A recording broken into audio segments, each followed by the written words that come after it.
Today we're making these delicious, almost cake-like cookies called madeleines. To a bowl, we're going to add in 2/3 cup of sugar, 3 eggs at room temperature, and 1.5 teaspoons of vanilla extract. We're also going to add in just a dash of salt. We're going to mix this on high speed until our batter doubles in volume and looks pale in color. That looks about right. Next, we're going to sift 1 cup of all-purpose flour into our bowl.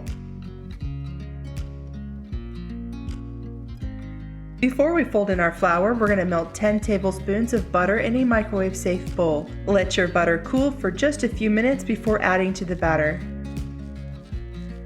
Gradually add in the melted butter as you're folding in the flour. Since I'm all out of saran wrap, I'm going to cover this with some foil and place it in the fridge to chill for 1 hour. Once the hour is up, take your Madeleine cookie pan and spray it with some non-stick cooking spray.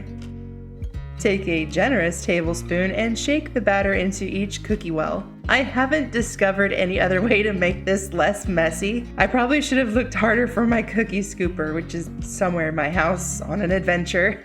Into the oven at 350 degrees for 10 to 12 minutes. I took mine out right at the 10-minute mark. You'll know they're done when you notice the edges are lightly golden brown, just like this. We're going to transfer these to a wire rack to cool. This is not a make or break step for these cookies. People enjoy these cookies with just a light dusting of powdered sugar and call it a day. This step will not make or break these cookies. Some people enjoy them with just a light dusting of powdered sugar and that's it. But today I'm going to dip mine in some melted chocolate. I'm not going to dip the entire cookie, just a small section like so. If you're going to dip your cookies in chocolate, place them on a sheet of parchment paper to dry. If you're pressed for time, you can pop them in the fridge for just a few minutes to help the chocolate set. If you're interested in this recipe, I will insert an ingredients list right here. If you plan on boxing up your cookies, be sure to place a piece of parchment between each layer, otherwise they can sort of stick to each other. Thanks for watching, and if you like this video, I hope you give it a thumbs up. Don't forget to subscribe so you don't miss out, and I'll see you all in the next video.